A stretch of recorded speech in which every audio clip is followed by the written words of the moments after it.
Friends, welcome to Bengal food diaries channel. আজ আমি বানাবো পাকা আমের পুডিং। সহজভাবে বানানোর চেষ্টা করব যাতে করে যে কেউ এটা বানিয়ে ফেলতে পারবেন। শেষ পর্যন্ত দেখার অনুরোধ রইল।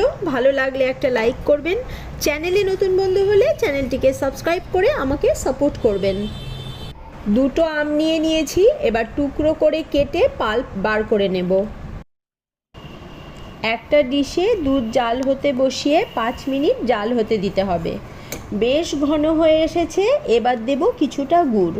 গুড় মেল্ট হয়েছে, এখন গ্যাস অফ করে দুধ ঠান্ডা হতে দিতে হবে। ঠান্ডা হয়েছে, এই সময় ব্লেন্ড করা আমের পাল্প দুধের সাথে অ্যাড করে তারপর গ্যাসে বসিয়ে অনবরত নাড়তে হবে।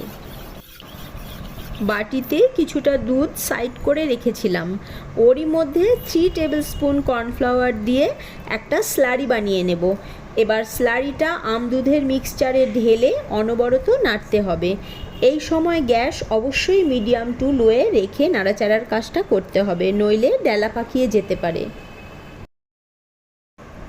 কনসিস্টেন্সি ঠিক এরকম হলে গ্যাস অফ করে তারপর বাটিতে অয়েল ব্রাশ করে মিক্সচারটা ঢেলে দিয়ে ঠান্ডা হওয়া পর্যন্ত অপেক্ষা করে তারপর ফ্রিজারে 3-4 ঘন্টা রাখলেই আপনার পুডিং একেবারে তৈরি।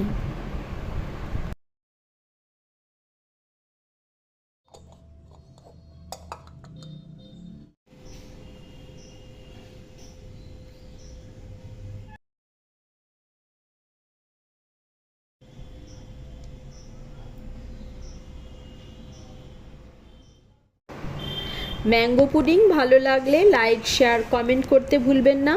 আবার দেখা হবে নেক্সট পর্বে। ভালো থাকবেন, সাথে থাকবেন।